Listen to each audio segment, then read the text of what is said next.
Welcome back to my YouTube channel Yoni classes. तो आज जो हम करने वाले हैं अपना केवीएस का, जैसे मैंने टीजीटी सोशल साइंस का आपको सिलेबस बताया था, वैसे ही आज जो मैं हूँ आपको पीजीटी हिंदी का जो सिलेबस है वो मैं आपको बताने वाली हूँ।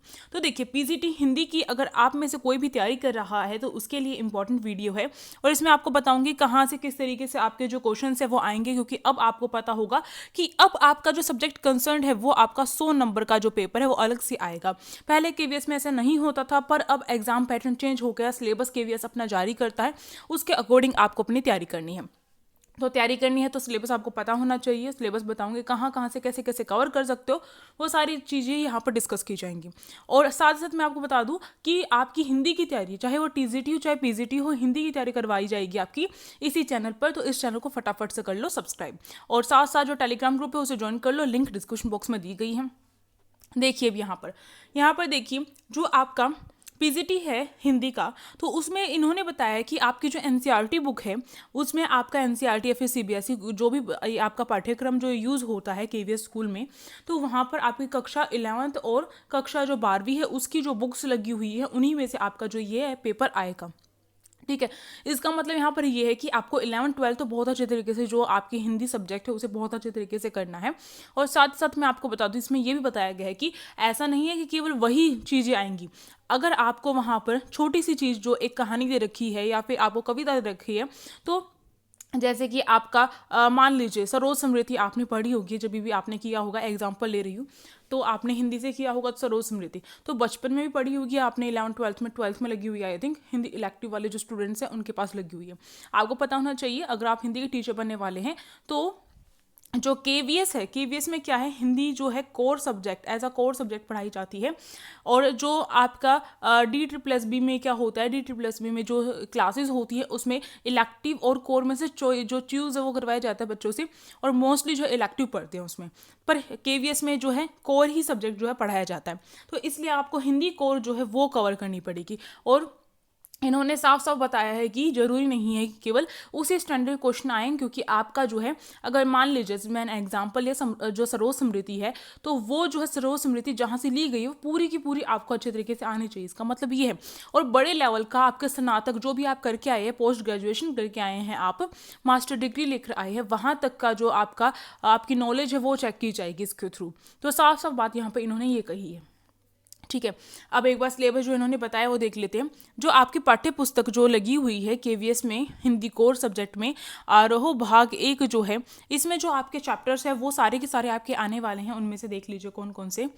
तो जो गद्य खंड है उसमें से आपका जैसे प्रेमचंद जो है उसका नमक का दरोगा, कृष्णा सोबती जो है उसका मियाँ नसीरुद्दीन जो है वो आपका हो गया चैप्टर। ठीक है, और आपका सत्यजीत जो राय हैं उनका आपका अपू के साथ 2.5 साल, बाल मुकुंद गुप्त जो है विदाई संभाषण, पांचवा यहाँ पर शेखर जोशी जो है, यहाँ पर ये जो चैप्टर है वो आपका मतलब जो गद्य खंड है वो है आपका गलता लोहा। मन्नू भंडारी ने लिखा है रजनी, वो भी आपका आएगा।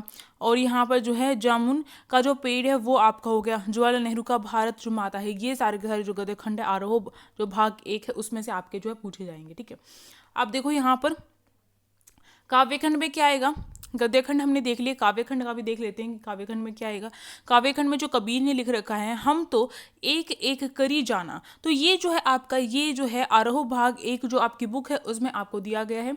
ये गद्यखंड, ये सॉरी काव्यखंड वो आएगा। मीरा की जो है आपका, मीरा की आपके इसके अंदर मीरा से रिलेटेड जो भी चीज़ें है वो है आपकी मेरे तो गिरधर गोपाल दूसरा ना कोई, एक तो ये हो गया।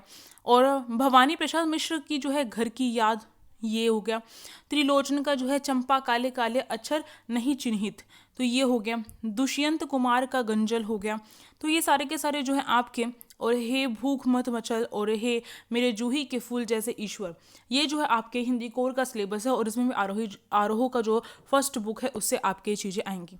आप देख सकते हैं यहाँ पर ये सारा का सारा जो है आपका उसी बुक में है, बुक उठाइए एज इट इज़ वही सिलेबस है आपका बुक का। ठीक है, अब देखो यहाँ पर जो आपकी आरोह की जो बुक है उसका सेकंड जो भाग है, सेकंड पार्ट है, यानी कि जो 12th में लगती है, उस 12th वाली बुक से आपका क्या आएगा, हरिवंश राय बच्चन की जो है आत्मपरिचय और उसका एक गीत जो है वो लगा हुआ है, वो आपसे पूछा जाएगा। और फिर देखिए यहाँ पर जो है आपका आलोक जो है, आलोक ने लिखा है पतंग, ये हो गया आपका। ठीक है, कुंवर जो नारायण है उन्होंने कविता के बहाने और बात सीधी थी पर, ये दो जो है ये आपकी जो है कुंवर नारायण ने लिखी हुई है और ये बुक के अंदर है। आपको इसकी व्याख्या तो बहुत अच्छे तरीके से आनी चाहिए। साथ ही साथ यहाँ मैं आपको ये बता रही हूँ कि जो भी ये लेखक जिनकी भी ये चीज़ें शामिल की गई है, इन लेखन के बारे में पूरा जो आपको परिचय होना चाहिए। साथ साथ में किस टाइप की कविताएं जो है, यानी कि ये जो आदि काल की है, भक्ति काल की है, रीति काल की है, छायावाद है, ठीक है, ये आपको पता होना चाहिए। आधुनिक काल की है, नए युग की कविता है, किस तरीके की कविता, किस तरीके का कवि है, कब उसका जन्म हुआ, कौन कौन सी रचनाएं, वो सब कुछ आपको पता होना चाहिए। ठीक है, यहाँ पर आपको बस ये है कि आपको ये पता है कि इन कवियों के बारे में आपको अच्छे से जानकारी अपनी हासिल जो है पकड़ बनानी पड़ेगी आपको। आप देखो आगे, आगे जो है बात सीधी थी पर जैसे मैंने बता ही दिया। रघुवीर साहे की जो है कैमरे में बंद अपाहिज, ठीक है। शमशेर बहादुर सिंह की उषा, सूर्यकांत त्रिपाठी निराला का जो है उसने लिखा है बादल राग, ठीक है। तो ये हो गया। अब तुलसीदास के ने जो कितावली लिखी है, और कितावली के साथ साथ जो तुलसीदास है उसने लक्ष्मण मूर्छा और राम का जो विलाप है वो भी लिखा है। तो ये जो है ये होगा, ठीक है। फिर जो है फिराक गोरखपुरी जो है उसका रुबैया जो है वो हो गया आपका। उमाशंकर जोशी जो है उनका छोटा मेरा खेत और बगुलों के जो पंख है वो हो गया आपका। गद्य खंड जो है आरोह सेकंड जो बुक है उसमें जो आपका गद्य खंड है, जब आप बुक खरीदेंगे ना, बुक होगी आपके पास, अगर आपने पढ़ी होगी, अगर आपने इलेक्टिव पढ़ी है तो आपके लिए थोड़ा डिफिकल्ट होगा। साथ साथ मैं आपको बता दूं जो एग्जाम है कब तक होता है आपका, जैसे ही ये जो डेट आपकी निकलती है, जैसे ये फॉर्म फिल हो जाते हैं उसके 2 या फिर जो 2.5 महीने है उसके बाद आपका एग्जाम हो जाता है। तो भैया अपनी तैयारी करो क्योंकि टाइम नहीं मिलता बिल्कुल, और 4-5 महीने में तो आपकी ज्वाइनिंग भी हो जाती है, इंटरव्यू वगैरह सब कुछ हो जाता है उसी के अंदर। अब देखो भक्तिन जो है महादेवी वर्मा ने लिखी हुई है भक्तिन, ठीक है। तो भक्तिन जो है बहुत पूरी अच्छी तरीके से करनी होगी आपको कवर। जैनेन्द्र जो कुमार है उन्होंने बाजार दर्शन लिखा है, ठीक है। धर्मवीर जो भारतीय उसका जो है काले मेघा पानी दे ये शामिल किया गया है आरोह बुक सेकंड में। फणीश्वर नाथ रेणु ने जो है पहलवान की ढोलक जो है ये शामिल किया है। इसके साथ साथ जो है यहाँ पर हजारी प्रसाद द्विवेदी जो है उन्होंने शीरीष के फूल जो है शामिल किया है। बाबा साहेब जो भीमराव अंबेडकर हैं उन्होंने क्या किया है, उनका देखो यहाँ पर बताया गया श्रम विभाजन और जाति प्रथा को लेकर लिखा है उन्होंने। मेरी कल्पना का आदर्श लिखा है उन्होंने, ठीक है। तो ये सारी है, आप देख सकते हैं। और इसके साथ साथ इन्होंने बताया है कि सहायक पाठ्य पुस्तक जो वितान भाग 2 है, आपकी 12th में लगती है वितान भाग 2, उसमें जो है आपका मनोहर श्याम जोशी जो है उन्होंने सिल्वर वेडिंग जो है वो लिखा है उसके बारे में। आनंद यादव ने जूझ लिखा है उसके बारे में, और ओम थानवी ने अतीत में दबे पाओ लिखा है उसके बारे में। आपको अच्छे से ज्ञान होना चाहिए, ठीक। तो ये हो गया। और इसी तरीके से जो आपकी आरोह बुक 1 है उसमें जो बेजोड़ जो है, बेजोड़ ने लता मंगेशकर के जो है उन्होंने लिखा है। तो ये जो आपने आप इसका स्क्रीनशॉट ले लो, बुक निकालो और टिक कर लो। मोस्टली वही सिलेबस है, पूरा उसी बुक से सारी चीज़ें कवर हो रही है, वही चैप्टर एज इट इज़ लिखे हुए हैं। और इसके साथ साथ क्या करना, केवल वो बुक ही नहीं करनी है, यहाँ पर आपकी जो ग्रामर है, जो व्याकरण पर आपकी कितनी अच्छी पकड़ है वो भी आपकी जो है जांची जाएगी, ठीक है। तो इसलिए आपको ग्रामर भी बहुत अच्छी तरीके से करनी है, व्याकरण भी, जिसमें केवल और केवल ऐसा नहीं है कि आप सब कुछ करके बैठ जाएंगे। जो टॉपिक ये KVS वाले बताते हैं उस पर फोकस करोगे तो आपके अच्छे मार्क्स स्कोर होंगे आपके। क्यों? क्योंकि अगर आप एक्स्ट्रा जो है ग्रामर करेंगे, व्याकरण अगर ज़्यादा ही पढ़ लेंगे और आपने जो है ज़्यादा किसी टॉपिक पर ज़्यादा ध्यान दे लिया और वो टॉपिक आ ही नहीं रहा है तो फिर क्या फ़ायदा होगा। तो केवल उन्हीं टॉपिक्स पर ध्यान दो जो आपका आ रहा है। देखो क्या क्या आएगा, बिंब, अलंकार, छंद और काव्य रूप, ये आपका आ रहा है, ठीक है। फिर आपका इन्होंने लिख रखा है कोड मिक्सिंग और कोड जो स्विचिंग है वो आपका होगा। पद हो गया, पदकर्म हो गया, जिसमें आपका क्या होता है संज्ञा और संज्ञा के भेद हो गए, लिंग, वचन, कारक, स्वरनाम के भेद हो गए, विशेषण और विशेषण के भेद हो गए, ठीक है। ये तो नॉर्मली हर परीक्षा में आपके पूछी ही जाती है, जहाँ पर भी हिंदी आती है। अच्छे से करो इसे, ठीक है।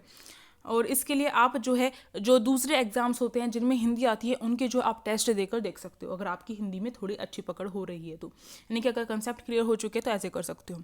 और तैयारी आपकी करवाई जाएगी और आपके उस पर भी डिपेंड करेगा, अगर आप जो है ज़्यादा सपोर्ट कर रहे हैं तो तैयारी जो है वो जल्द स्टार्ट कर दी जाएगी करवानी।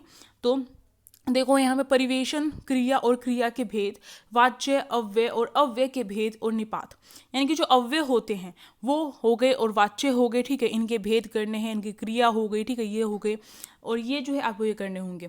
अब देखो शब्द भंडार और शब्द निर्माण जो है, यानी कि शब्दों का वर्गीकरण जो है अच्छे तरीके से आपको आना चाहिए, किस तरीके से शब्दों का जो निर्माण है किस तरीके से होता है।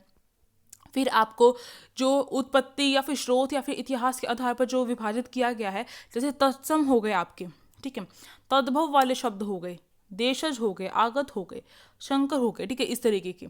और आपको बता दूं जो केवीएस होता है उसमें ऐसा नहीं है कि DT+ में जो हिंदी आती है उससे डिफरेंट हिंदी का पोर्शन आता है, अगर हम देखें तो थोड़ा सा अलग होता है, या फिर कहूँ मोस्टली जो है उसका बिल्कुल अलग होता है। केवीएस में जो नॉर्मली हिंदी आती थी, अब तो हिंदी का एक अलग से आपका सब्जेक्ट का पोर्शन दिया गया। नॉर्मली भी हिंदी जो आपसे पूछी जाती है 10 नंबर में, आपको पता होगा, तो हिंदी की व्याकरण में अच्छी पकड़ बनाओ। और जो 10 नंबर की हिंदी आती है उसमें क्या होता है कि आपसे जो है जो इस तरीके से क्वेश्चन पूछे जाते हैं कि आपकी नॉलेज चेक की जाए वहाँ पर। ऐसे नहीं है कि केवल बस ये छांटने के लिए कि इसमें त्रुटियाँ क्या हैं वो बताओ, ऐसा नहीं किया जाता उसमें मोस्टली टाइम। उसमें जो है आपका देखा जाता है कि आप जो है किस तरीके से सही तरीके से परिभाषाएं वगैरह जो है वो भी पूछ ली जाती है, परिभाषाएं वगैरह। तो जो चीज़ हम सोचते हैं ये नहीं होगा, आप प्रीवियस ईयर देखो, उससे आपको पता चलेगा किस तरीके के क्वेश्चन कहाँ पर कैसे पूछे जा रहे हैं, ठीक है। आप देखो यहाँ पर रचना के आधार पर जो है मूल्य या रूढ़, जो मूल्य या फिर रूढ़ जो शब्द हो गए, ठीक है, रूढ़ शब्द जो पुराने टाइम से चले हुए आ रहे हैं, ठीक है, व्युत्पन्न शब्द हो गए, यौगिक और योग रूढ़ हो गए, ये आपने जब अपना मास्टर किया होगा या फिर आपने ग्रेजुएशन की होगी तब आपने कवर किए होंगे। अर्थ के आधार पर जैसे प्रैवची, विलोम हो गए, ठीक है, एकार्थी हो गए, अनेकार्थी हो गए, श्रुति यानी समानार्थी शब्द हो गए, ये आपको अच्छे से आने चाहिए। शब्द निर्माण में आपका उपस्वर्ग हो गया, ठीक है, प्रत्यय, समास, युगम शब्द और पुनरुक्त जो शब्द है ये सारे, तो ये यहाँ पर आपकी ऐसे व्याकरण कवर हो जाएगी, ये कवर करने ये वाले टॉपिक्स। तो ऐसा नहीं है कि आप सब कुछ करके बैठ जाएं, ये टॉपिक्स आप अच्छे से कर लीजिए और इनकी प्रैक्टिस कीजिए बहुत ज़्यादा।